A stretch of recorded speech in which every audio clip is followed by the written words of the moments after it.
I'm calling this the art of living big. And over the next 20 minutes or so, you're going to discover 7 key principles that are going to help you to create more abundance in your life, more happiness, to live with more purpose, and to be one of those people that we've been hearing so much about the last few days, being one of those people that's alive and just full of passion and moving with the flow of life and feeling really, really good and making a big positive impact in the world.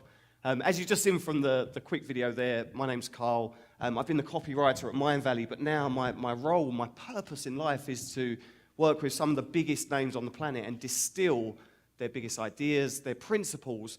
And as I mentioned in the video, the 20% of things they've got, the 20% of ideas and beliefs and strategies that get 80% of their results. Because I like to fast track my success. I'm lazy inherently, and I want to get the biggest results possible with the smallest amount of time and effort.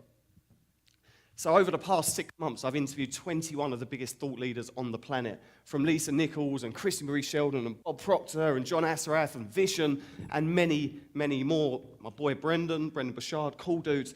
And I mean, imagine, I'm the luckiest dude in the world because people pay these guys thousands of dollars for coaching and for their advice, and I get to speak to them for free and quiz them. And NLP uses a term called modeling. You're trying to understand at the deepest level what are the key principles that help them to create this big life. And for me, a big life is simply that. It's a life where you feel alive, you're doing great work that you love, and you're being well paid for it. You get to achieve all of your goals, and you attract the people into your life that you really, really want. You have great relationships, and you're happy, and you're at peace, and you're in flow. And what I've discovered over the past 6 months is that even though all of these teachers seemingly teach different subjects, from abundance mindset to meditation, spirituality, success, peak performance, there's actually commonalities between what they share. There really are these principles that even though they might use slightly different language or slightly different terms, there's these key principles that run through it. And I've played with these principles and experimented with them. And I found this to be the fastest and most effortless way to quickly create a transformation in your life. And I'm going to share these 7 principles with you today, freely. But before we do that, I just need to tell you a little bit about my story, because, yeah. A few years ago, my life was very, very, very different. For me to be on this path now, even involved remotely in this world, is totally out of the norm. 4 years ago, I was completely depressed. I was absolutely miserable. I was in a job I hated, didn't have any money, and I got kicked out of the house I was sharing with a girl I thought I loved at the time. She left me because I was miserable, actually miserable. And I just thought, I was one of those people where I thought the world owed me something, and believe it or not, it didn't really give me much of what I thought I should deserve. And I was just having these really dark thoughts, and it culminated with me living on a beanbag on the floor of my best friend's house for months. That's a really pimp beanbag. It wasn't anything like that. It was like a little mini one, and it was one of the coldest winters on record in England. And I was sleeping on this beanbag, and every night I'd sort of slip off it, and I'd be sleeping on this ice-cold floor, shivering, wearing 3 or 4 layers, just saying to myself, life's shit. Would anyone really miss me if I'm gone? I'm afraid to admit it. I had some really dark thoughts, and I was getting to the point where I was like, well, maybe it's just better if I just end this now, because what's the point? Nothing is going right for me, nothing ever will. I was in a very dark place. And this culminated on New Year's Day. I was going to pick a friend up from a late-night diner they were working at, and there was ice on the roads, and I was driving to pick them up, and the car's sort of skidding on the ice, and I'm having these thoughts, well, would it be so bad if I careered off the road? Would anyone genuinely miss me? Pulled up at the diner, and all of the lights are off. I mean, it should be open, and my intuition said to me, don't go in there. And at the time, being completely driven by ego, I know better than you, intuition, what the fuck, shit, I'm going in there. So even though there is this deeper part of me, this wisdom that is saying, stop, I approach the door of this diner, and I go in, and it's pitch black, and out of the darkness run 2 guys with guns. Now, they're holding the place up. I've walked into an armed robbery. Now, stupidly, and this will be representative of the kind of state I was in at the time, my conscious mind told me, this is a joke. This is my friend playing a trick on me. So as a general bit of life advice here outside of the 7 principles, if 2 men point guns at you, do what they say. I did not. And because I thought it was a joke, I stood up to these guys and basically told them, F off. They told me to get on the floor, as if. So I stood up to 2 guys with guns. Terrible, terrible idea. Seconds later, they started beating the shit out of me, guns, hands, kicking me on the floor. And at that moment when I was on the floor, it was like my brain kicked in. It was like, shit, this is for real. You need to do what these guys say. So, I learned from my lessons. I'm good like that. But they locked me in. They locked me in this small kind of store cupboard in the back of this diner. That's where where my friend is and the other staff members, and they tie us up, and we can hear them robbing the place. But what really changed my life was that they came back after they got all of the money out of the safe. They had a discussion about whether they should kill the Larry one. So in English, if you haven't got the English slang, Larry means ostentatious, loud, rude. That was me, what with the whole calling them out when they had the guns to my face. And I tell you, when there's a couple of guys talking about executing you 2 feet away from where you are, it creates a certain kind of clarity, or it did for me. And questioning your decisions and whatnot. But to be honest, I was very peaceful on the floor. It was a very strange experience. And a calm came over me, but I did make a decision at that moment. And that decision was this: look, if I get out of this, I promise that I'm going to figure out how to live a good life, how to be happy, how to be successful, how to not be miserable all the time, how to attract the people that I want. And I did. Needless to say, they didn't shoot me. Great, that was awesome. But then I went out and started studying, trying to figure out what makes people happy. I studied psychology for a bit. It didn't really resonate with me. It seemed to be too focused on the past. And then I discovered personal growth. It totally changed my life. Past 4 years, I've spent over 100 grand of my own money learning everything from meditation to visualization and NLP and hypnosis and every modality in between, trying to figure it out exactly what it is that makes people happy and successful. That's been my burning desire. For those of you who have read Napoleon Hill's work, the burning desire that captivates my attention has got me up in the morning every day trying to figure out exactly what it is that creates these people who live these larger-than-life lives. And now my life is so far removed. I'm incredibly blessed. I've told you about my job. I get to interview the best people on the planet and get paid well for it, travel the world. Most of all, I have the most amazing woman in my life, Rebecca. Some of you might have met her. She's on the Awesomeness Fest team. I truly understand the truth of behind every successful man is a strong woman, absolutely, for sure. So thank you, love. And champagne and Jordans, that's really makes me happy. So with no further ado, so that's what triggered me off, and that's what sent me on this path. And over the past 6 months, where I've been interviewing these incredible people, I've realized that I sort of meandered my way towards this success. And there was a lot of trial and errors. I'm sure there is for all of you. But from speaking to these highly successful people, I've been able to distill these principles, and I've been working with these and teaching them to other people in the big life. And people are getting extraordinary results really, really quickly with more ease and less effort than you can imagine. So I'm going to share these with you now. And these are, for me, the 7 key principles for living big. The first one is simply this: you need to have a vision, and you need to be in love with that vision. It needs to captivate you. Because frankly, if you ain't in love with it, you're not going to get up in the morning day after day after day and do what it takes to create or manifest your desires. It needs to speak to your soul. And as Bob Proctor told me, you need to write that down and keep focusing on it again and again and again. A key distinction: it's not enough to know what you don't want. I was really good at saying, I don't want this job, I don't want this relationship, I don't want to be broke. But our unconscious minds can't process negatives very well. So when you say, I don't want to be broke, it's like, I want to be broke, man. And it goes out and manifests that for you.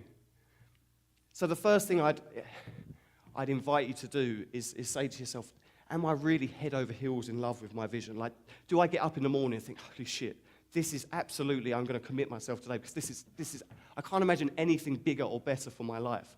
And if you ain't there yet, I'd invite you to keep asking the questions until you get to that point. For me, it's been a trial and error. Like you go down one path, and then you take what you like, and you let go of what you don't like, and so on, until eventually you end up somewhere that you truly, truly love. And Yeah, that's the first step. With a vision, you're capable of much bigger and greater things. And if you can make the vision about more than just yourself, all the better. Principle 2 is to understand that your unconscious mind, your subconscious, is really running the show. The latest neuroscience suggests that 95 to 99% of your total resources are at the unconscious level. Incredible. 95 to 99%. Most of us spend all of our time consciously setting new goals and going, I'm going to do this, I've got to solve this problem, and we're relying on just 1 to 5% of our total resources. Dr. Bruce Lipton from Stanford University says that it's our subconscious mind that, quote, ultimately casts the deciding vote on how much money you make, how happy you'll be, the kind of relationships you'll attract, the kind of person you are. It's all stored at the subconscious level. And the way your subconscious mind or your subconscious beliefs change is through repetition, through strong emotion, and through sensory-rich imagery, which leads us to step 3. And this, for me, is the fastest and easiest, the most fun way to change your subconscious beliefs, and that's to visualize. Now, we've probably all heard about visualization, but you've got to do it right, and that is, you've got to do it with emotion, and you've got to repeat it, and you've got to create this vision in your mind where you see and you hear and you feel and you touch and you taste every aspect of your vision, which is why, back to step 1, you've got to be in love with it, because if you ain't in love with it, you're just not going to be able to imagine it over and over again. Like, if visualization bores you, it's because you're dreaming of the wrong thing. Dr. Maxwell Maltz, in the incredible book Psycho-Cybernetics, which the majority of what we learn now in the personal growth world is based on, says that your subconscious mind cannot tell the difference between what's real and what's imagined. Stop and imagine that for a sec. Your subconscious mind, 95 to 99% of your total resources can be tricked. It can be tricked by simply using your imagination in a focused way.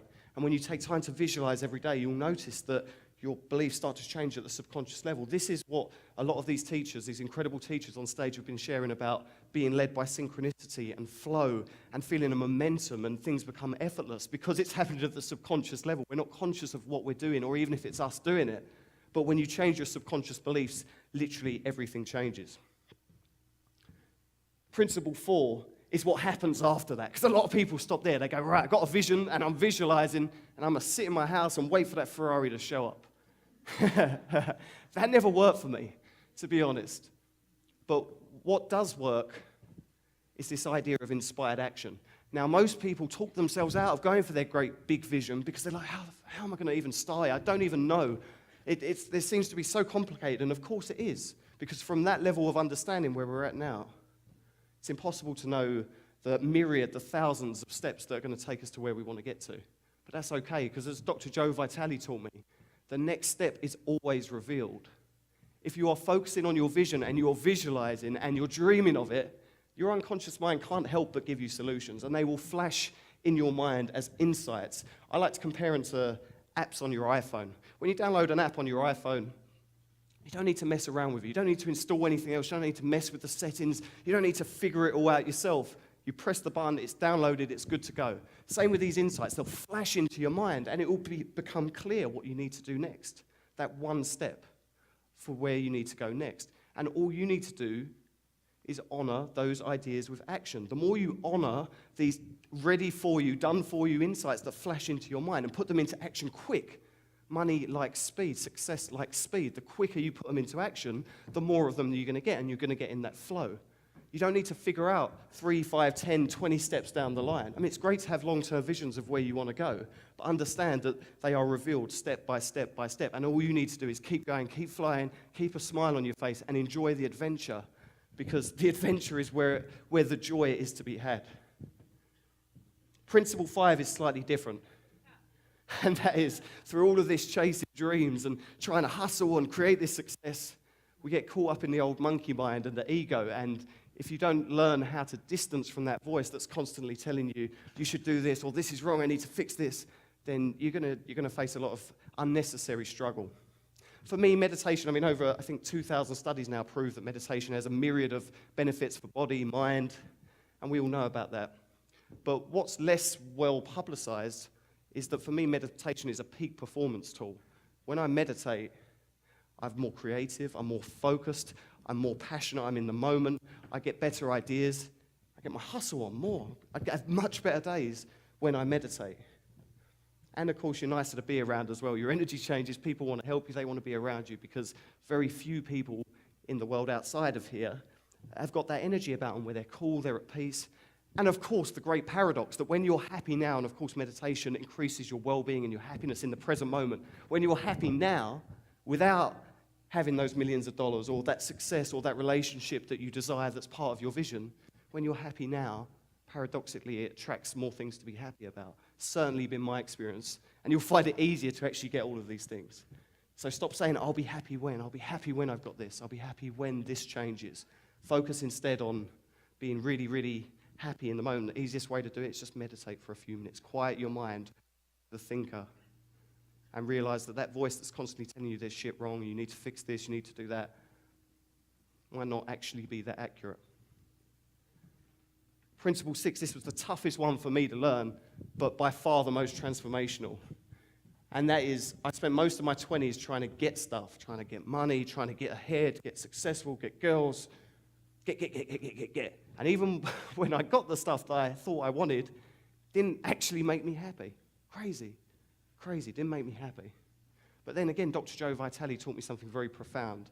And he said, you can't outgive the universe. Love that idea. You can't outgive the universe. So I switched my focus.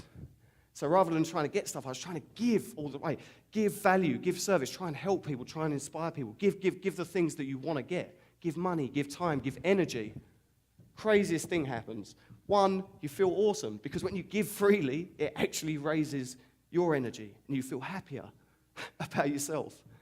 But again, another great paradox, that the more you give, you do seem to attract more back into your life. You create this vortex of energy which comes back to you in abundance.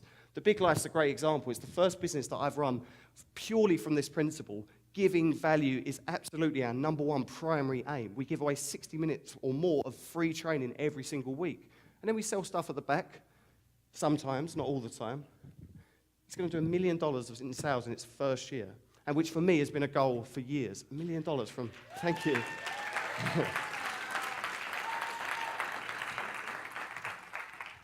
So I would invite you, if there's one takeaway from this, it's say to yourself, how can I give more value, even more value? Because, I mean, I've met some incredible people here. You're all amazing, inspiring people.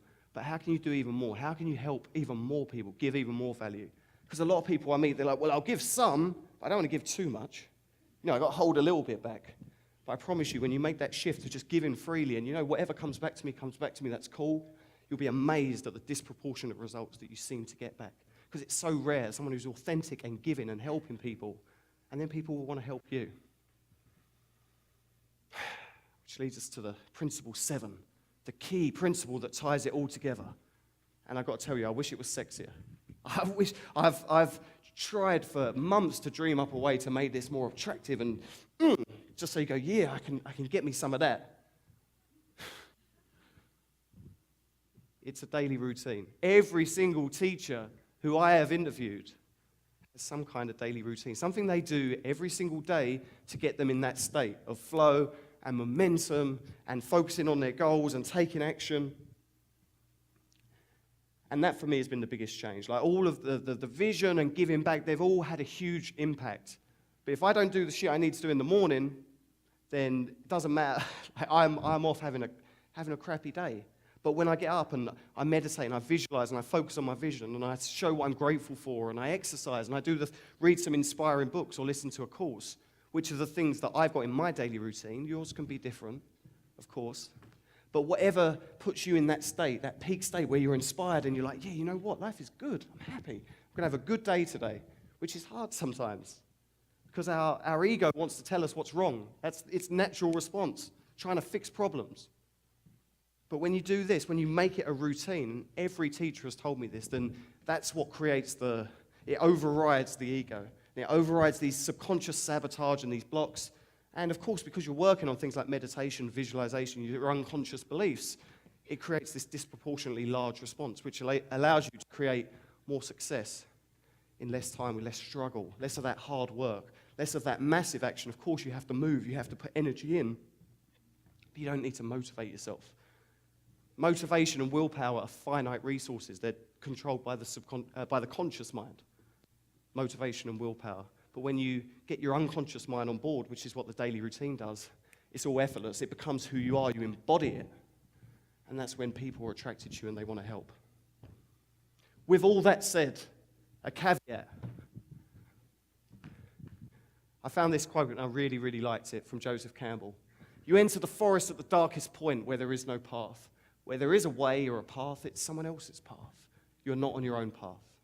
If you follow someone else's way, you're not going to realize your potential. So from the bottom of my heart, these are the principles, the 7 ideas that have had the biggest impact on my life and literally tens of thousands of other people who I've helped over the past 6 months. But I don't want you to feel that they're a prescription that you have to follow to the letter. As a general rule, Joe Campbell also said, follow your bliss. It's a great bit of advice. Follow your bliss. If anything I've said today, it inspires you or excites you, or it's like, yeah, sure, that sounds like fun, then follow that. That's a good indicator that that's where you should be going. If something doesn't resonate, it's cool. This is not a prescription. Just let it go. It doesn't work for you right now. That's absolutely fine. You've got to figure out your own path, and that requires being authentic and honest and open. You have no doubt noticed that one of the best things about Awesomeness Fest is the people that you meet here, because there are so many people alive and open and honest and authentic. The real world might say you're weird or you're different, but it's the most attractive thing in the world. The weirder you are, the more authentic you are, the more people are going to want to help you, the more successful you're going to become, because people absolutely love, unconsciously, they absolutely love people who have come alive, who are just being themselves and ain't afraid to express themselves freely. So although yeah. So naturally, I got to finish with a rap-related quote. So to summarize that in a slightly more concise way, from my main man, Russell Simmons, who created Def Jam Music, a number of other big hip-hop brands, and was the co-author or the author of the second best self-help meets hip-hop book of all time, Russell Simmons says, do you. Don't try and do me, don't try and do no one else. Just be yourself, do you, and you'll be amazed at the big life that you can create. Thank you.